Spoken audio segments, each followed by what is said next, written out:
Hey guys, for our lesson 6 for our social studies economy unit, we are looking at ups and downs in economy.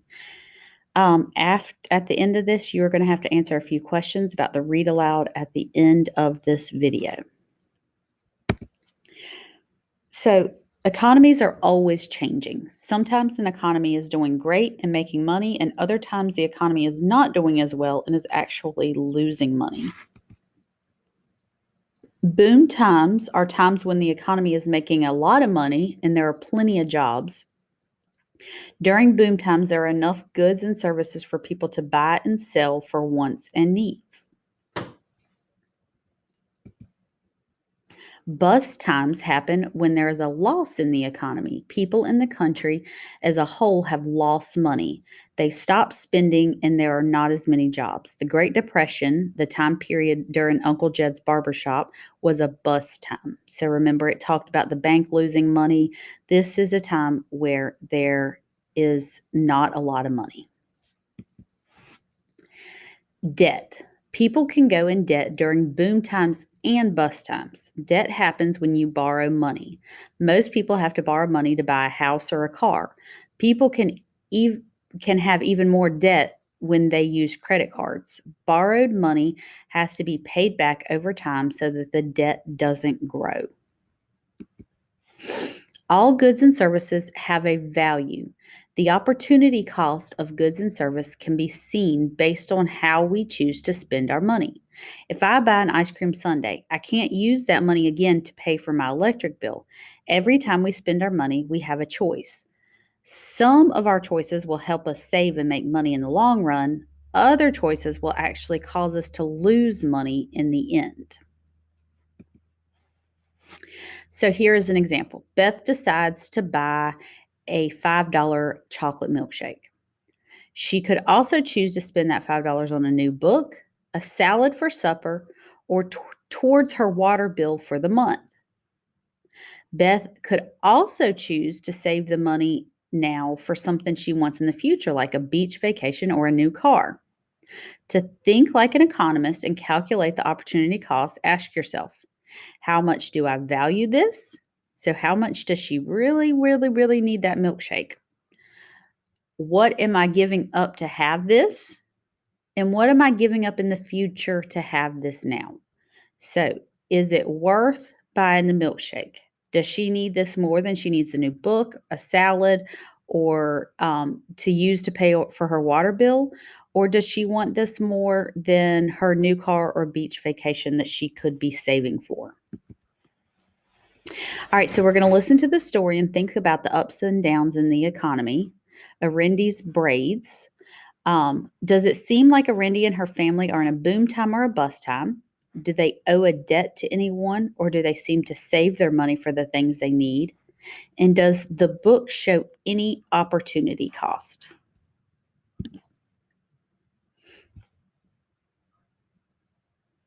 RVing is what's up this season at Camping World. Right now, you can get into a new RV for less than Arandi's Braids, written by Antonio Hernandez Madrigal, illustrated by Tommy DePaula, and read by Mrs. Clifford. Erandi, it's time to wake up, Mama whispered. Roosters were crowing as the orange and crimson colors of dawn spread across the village of Pátzcuaro in the hills of Mexico. Erandi got out of bed, washed her face, and put on her huipil and skirt. Then Mama brushed her hair and wove it into 2 thick braids that fell to her waist. When Mama finished, Erandi helped her prepare the dough for the tortillas. As she mixed and patted, Erandi heard voices from a loudspeaker in the street. Hair! Hair! We will pay the best prices for your hair. Come to Miguel's barbershop tomorrow. What is that about, Mama? Erandi asked. It is the hair buyers coming up from the city, Mama told her. Why do they want to buy our hair? Erandi asked.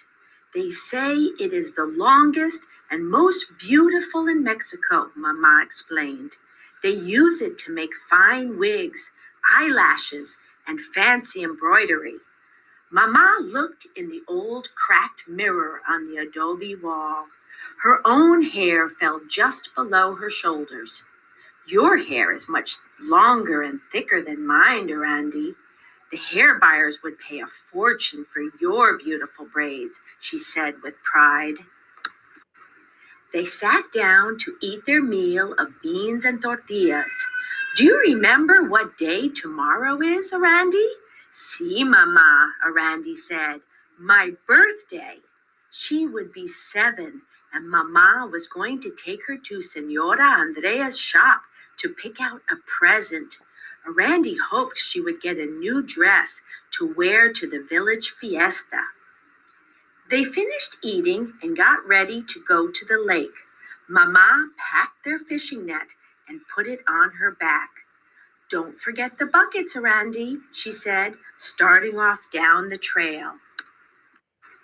When they arrived at the lake, women and men from the village were already fishing. Arandi's mama unfolded their net. Look, Arandi, more holes. I won't be able to repair it anymore. We need a new net so badly. Then she paused. Soon we will have the money to buy one. Arandi was surprised. They had so little money. Before she could ask Mama where she would get the money, her friend Isabel ran up. Buenos dias, Arandi. Can you come and play? Isabel called. Go, Mama said, but come back and help me sort the fish. Isabel and Arandi ran across the fields of flowers. Are you going to the fiesta next Sunday? Isabel asked. The fiesta. Arandi remembered her birthday and the new dress she hoped to wear in the procession. But maybe Mama needed the money for the new net instead. I'm not sure, she said. Throughout the day, Arandi went back and forth, playing with Isabel and helping her Mama separate the small fish from the large fish. Then it was time to go. Arandi was afraid to ask about her birthday, and Mama didn't say anything about it or the new net as they walked home. But the next morning, after making the tortillas, Mama said, It's time to go to Senora Andrea's shop, Arandi. Arandi smiled. She knew she would have a new dress for the fiesta after all. As they entered the shop in the square, Arandi saw a beautiful doll wearing a finely embroidered yellow dress up on the shelf. Mama saw Arandi stare at the doll. Arandi, Mama said, what do you want for your birthday? Arandi wanted the doll, but she knew she couldn't have both the doll and a dress. She pointed to a yellow dress, the same color as the doll's. Maybe next year we can buy you a doll, Mama said as she paid for the dress. After they left the shop, Mama turned to Arandi and said, Now we will go to the barber shop. Arandi caught her breath. My hair! So that is how Mama is going to get the money for a new net. She's going to sell my braids. Arandi shivered at the thought of the barber cutting off her braids, but she didn't say anything to Mama. They reached Miguel's barber shop and went inside. Arandi looked across the room, crowded with women. She gripped Mama's hand and huddled in her skirt. She didn't look at the barber chair, but she couldn't help hearing the sharp snip, snip of the scissors. Will my hair ever grow back? She worried. The line of women moved slowly, and Arandi's heart pounded as she and Mama reached the front. Next person, the barber called out. Gazing at the enormous scissors in his hand, Randy felt her knees tremble. But before she could move, Mama walked to the chair and sat down. I should have known Mama would never sell my hair, Randy thought, as she watched the barber wrap a white apron around her Mama's shoulders and measure her hair. Your hair is not long enough, she heard the barber say. Her Mama's face reddened with embarrassment. Without a word, she got out of the chair and took Randy's hand. As they turned to leave, the barber noticed Randy's braids. Wait, he called out. We will buy your daughter's hair. Mama whirled around. My daughter's hair is not for sale, she said proudly. Then she felt the pull of Randy's hand and looked down. See, Mama, we will sell my braids, Randy whispered. No, mija, Mama said. You don't have to sell your hair. But Randy let go of her hand and walked toward the chair. The women stared as she climbed up onto the seat. The barber measured her braids and picked up his scissors.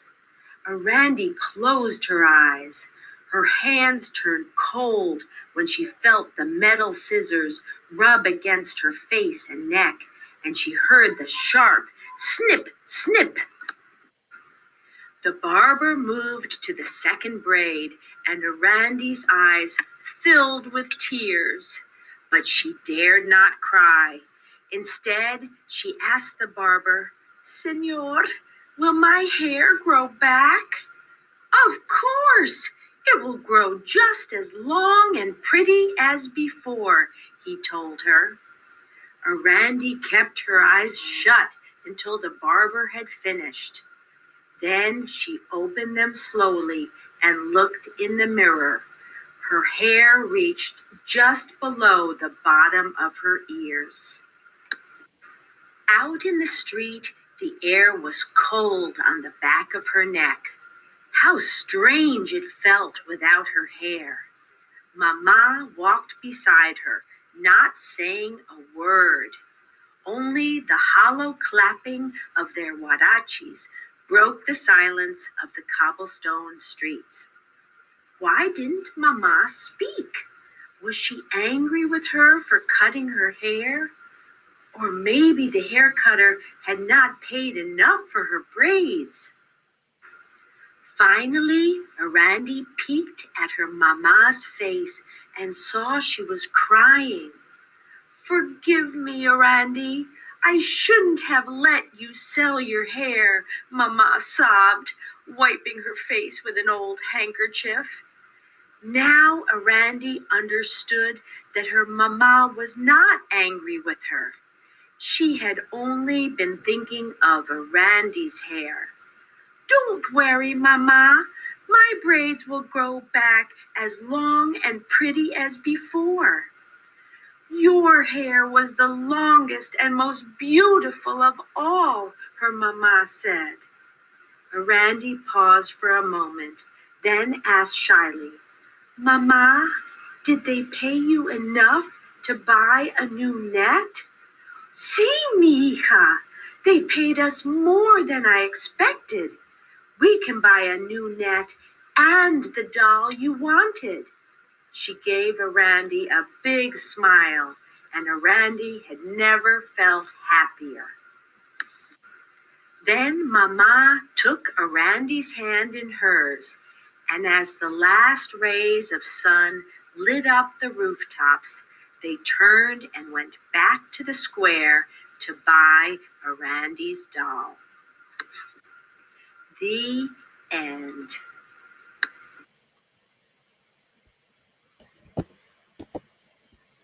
Okay, now I want for you to think about what happened in this story.